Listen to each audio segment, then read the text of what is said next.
You guys think I stole $11,000? Do you deposit $11,000 check here? Officers responded to GTE Financial Credit Union in Tampa after a man was caught attempting a second large cash withdrawal the same day. The bank had video evidence, US Postal Inspection Service, involvement, and documentation of fraudulent check deposits totaling approximately $40,000. He pled guilty to one felony charge. The other was dropped. The judge withheld adjudication. This analysis examines every legal framework that outcome requires.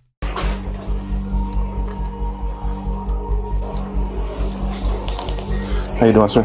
Good, how you doing? Good. Stand up. Enlist your fingers for me. We're just detained right now, under arrest. So you're detained right now. We got a call that it might be a possible fraud for a certain amount. That's why I literally came in here. I've been coming in you guys' office like a few days now trying to figure it out. Yeah, we're just trying to investigate. All right, just step out real quick. Sorry, just go on. You can't have to put on All right. No weapons, right? No, I'm good, bro.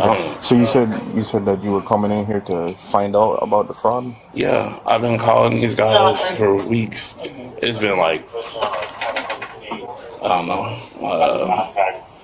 a few. So I don't even use these accounts in months. Okay. I don't even have a point because I have other business accounts, and I've had them for like years. Okay. And then I got like a notice. I tried to log in online. I couldn't log in online. I called over the phone. They basically told me I had to come in and like pay some fees. Okay. I came in. Let's walk back here. So this your wallet right here? Yeah. Your ID in here? He has my ID. Oh, you got it? All right. Let's walk over there. Okay. Thanks. 616 copy of Florida 27.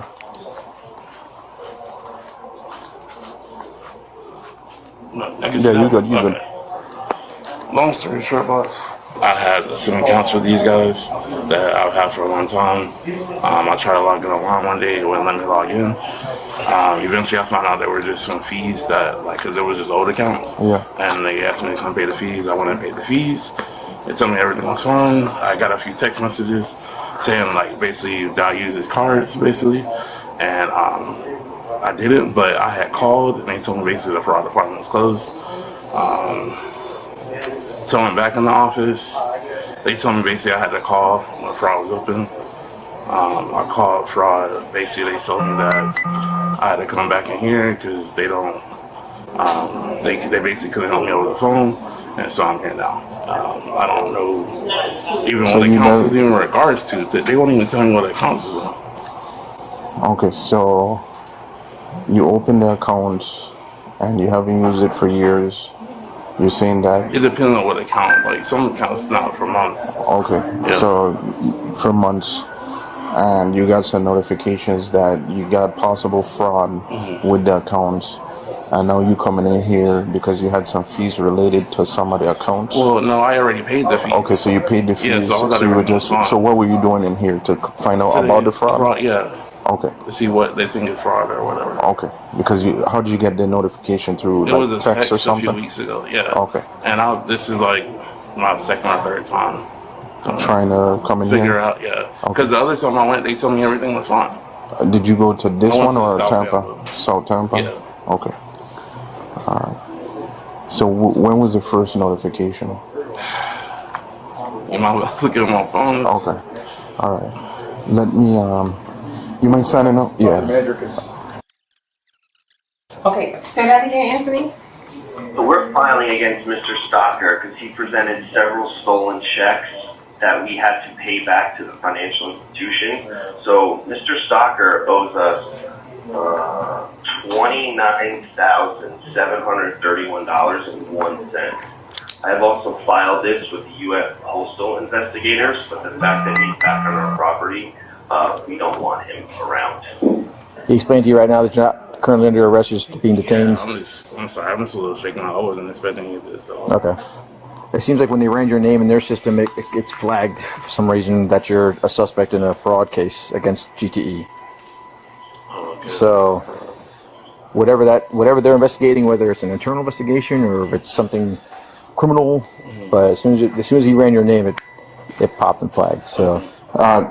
So for something like this, do you give the person like a chance to pay it? Because he said he came in here several times. He went to the South Tampa location to try and figure out like the fees. I guess he said it was fees that he had certain accounts opened up. No, so he deposited stolen checks they're easily stolen. He's not a trustee for the trust account that he presented these trusts, and he filed a bogus filing on Sunbiz. So I've been working with the US Postal investigators because he stole several checks. But I called him, I spoke to his mother, I told him you owe us 29 grand and we're going to file against you and don't ever come back to GTE. Then he came and he opened new accounts. So we want him trespassed and we want our money, he committed fraud for GTE. Do you guys have a case open with a police department or anything? Where did he deposit the checks? Which location? I think it might be South Tampa. South Tampa and here. In this location? Yes. So the amount that was. So how much was the check that was done here in this location? $29,739.01. That was what he deposited here or withdrew here? Yep. Okay. Because you said something about South Tampa. Was it all here at this location? Oh yeah, so sorry. Yeah, South Tampa was the 29. That one was $11,052.29, and we have since then received the reclamation for that check. So both checks have returned. So he actually owes us $40,791.30. I was just in South Tampa, GT, for 3 hours trying to get everything straightened out. They told me everything was fine. So wow. Okay. Listen, we don't know either. We'll figure it out. Whether it's something that Tampa's investigating or something that they're internally investigating, we're not really sure yet. So. I haven't used the accounts in months. Okay. I was just trying to log in and see. Do you usually typically use GTE for your financial institution? To be honest, I stopped. This is ironic.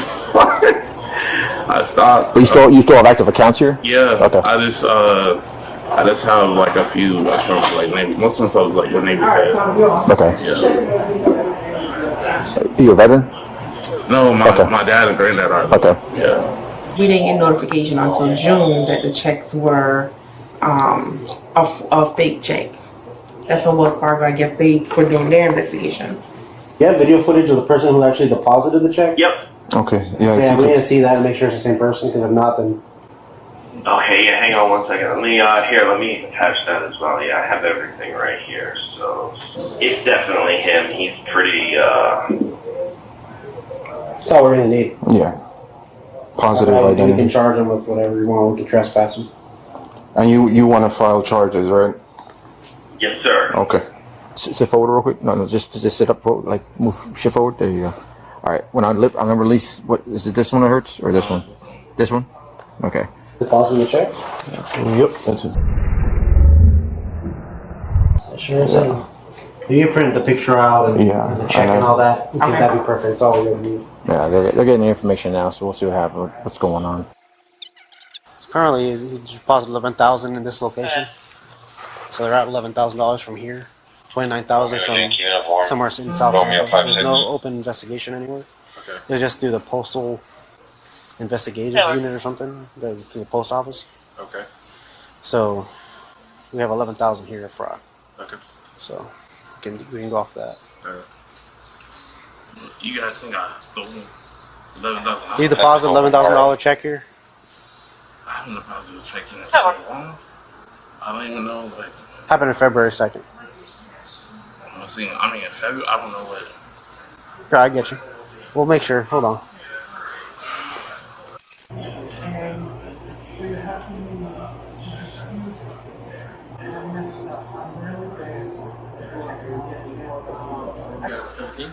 Huh? Yeah. We're at 17. We have a picture of him depositing the check. It's in.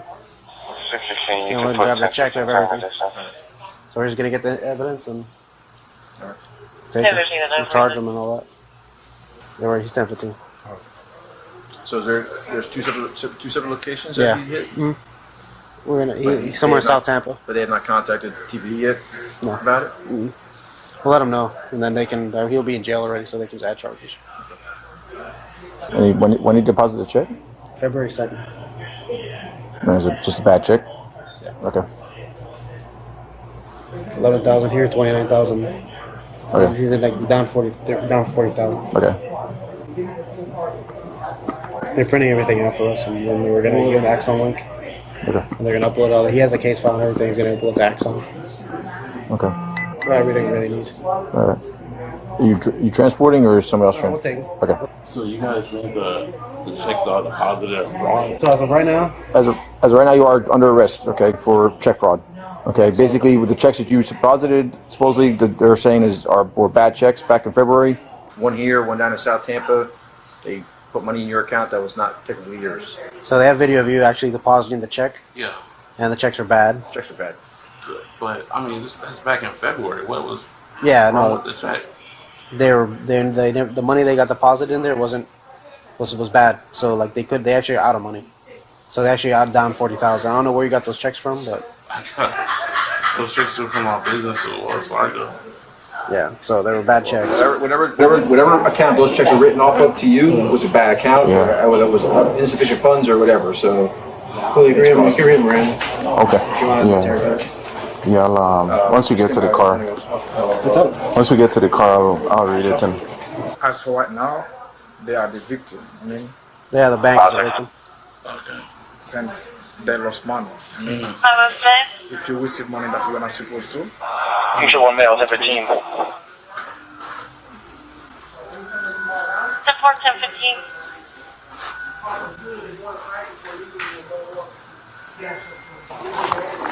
Can you guys give me an update on, I guess? Yeah. So right now they have you on a depositing and withdrawing on a fraudulent check. So the check was cashed for 11,000 and change.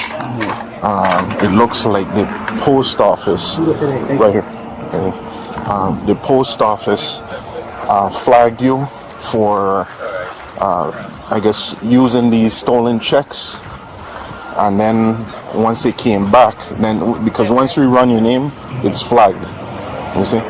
So, all right. Right now, I'm gonna search you, and then I'm gonna read you your rights. Okay? Searching. No. Just your face. Yeah. Have you sit down? Wait. Let me unbuckle this real quick. Try not to lean on the cuffs, or it's gonna dig into your skin. Yeah. I'm sorry, say again? Don't lean on the cuff, so just lean forward a little bit. You have the right to remain silent. Anything you say can and will be used against you in the court of law. Do you understand these rights? Yes, sir. Yes? Yes, sir. Okay. Are you willing to answer questions or make a statement without an attorney being present? That's a question. No? No. All right. Can I ask you a quick question? Can I call my mom? You're going to have that opportunity at ORJ. That's what you got to do. Okay. All right? I was supposed to pick her up from an appointment Okay, well, I'm sorry. at like 9, Do you, I think somewhere between like 9:45.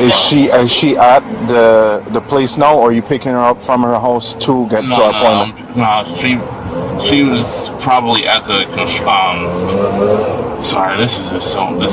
Sorry. All right, so No, she's at the car repair place, and so I just wanted to tell her. Or do you have sisters or brothers that could pick her up if she calls you? Family? no, I'm not only child. It's probably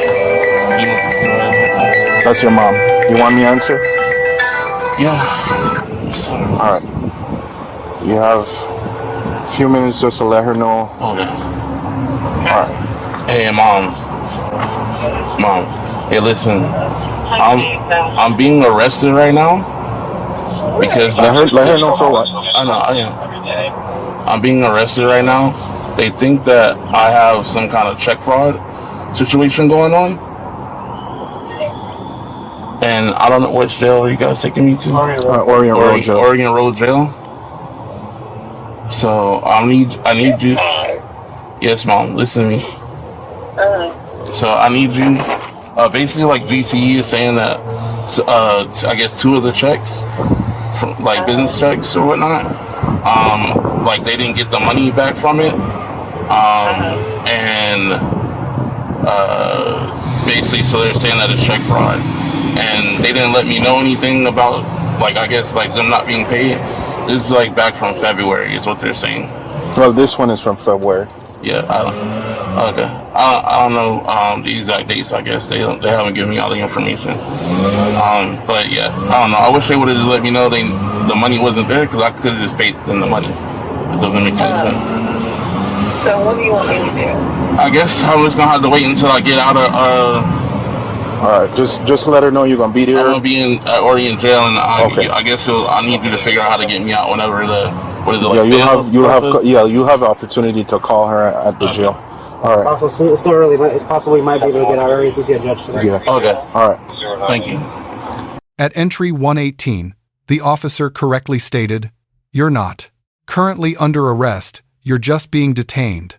Under Terry versus Ohio, 392 U.S. 1, detention requires only reasonable suspicion. Arrest requires probable cause. The officer correctly deferred the formal arrest until the bank's video confirmed positive identification, a legally precise distinction that determines what statements are admissible and under what framework. Florida Section 831.02 makes it a third-degree felony to utter a forged instrument as genuine. Uttering means using, not creating, a false document. The subject does not need to have forged the checks himself. Depositing checks from a trust account for which he had no trustee authority, while knowing they were fraudulent, satisfies uttering on the bank's video evidence alone. The bank LP's statement at entry 114, "I have also filed this with the US Postal Investigators," is legally significant, beyond the state arrest. Check fraud frequently involves checks traveling through the U.S. mail, creating federal jurisdiction under 18 U.S.C. Section 1341, mail fraud. The U.S. Postal Inspection Service may pursue independent federal charges separate from and parallel to the state prosecution. Miranda warnings were delivered at entries 350 through 355. At entries 356 through 359, the subject was asked whether he would answer questions without an attorney. He responded, "No." Under Bergheis versus Tompkins, 560 U.S. 370, an invocation of the right to remain silent must be clear and unambiguous. A direct no satisfies this standard. The officer correctly acknowledged and terminated questioning. The grand theft charge was dropped without explanation at entries 452 through 456. At an approximate $40,000 loss, the charge would have been a second-degree felony under FL. Section 8, 12.014. Prosecutors retain broad charging discretion. The most likely reason, the uttering charge, more precisely captured the conduct, the evidence was stronger, and 2 charges from the same deposits created charging redundancy.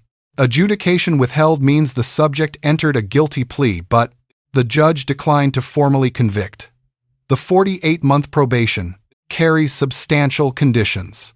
Regular reporting, $50 monthly. Supervision, OTS monitoring, 100 hours community service, $1,000. Fine, maintained employment, no new violations, and no firearms. If any condition is violated, the court adjudicates the subject guilty, retroactively converting the withheld adjudication into a formal felony conviction. Officers receive an correct detention to arrest progression. Miranda delivered correctly. Invocation respected without further questioning. Mother call permitted. Subject receives a C-. Forged trust account checks totaling $40,000 returned to open. New accounts after being warned. Sunbiz fraudulent filing. C-. Reflects calm cooperation. correct Miranda invocation, and the court's judgment that probation was appropriate. GTE LP receives an A for comprehensive documentation. 4 takeaways. First, uttering is using a forged document. Depositing a fraudulent check satisfies the statute regardless of who forged it. Second, detention and arrest are legally distinct. The distinction governs admissibility. Third, a clear no to questioning constitutes unambiguous invocation under Burgess, requiring all questioning to cease. Fourth, adjudication withheld is not an acquittal. It is a suspended felony conviction, conditional on completing probation. Let us know if there is an interaction or legal topic you would like us to discuss in the comments below. Thank you for watching, and don't forget to check out our second channel, Street Bodycam, for even more police interaction and courtroom content.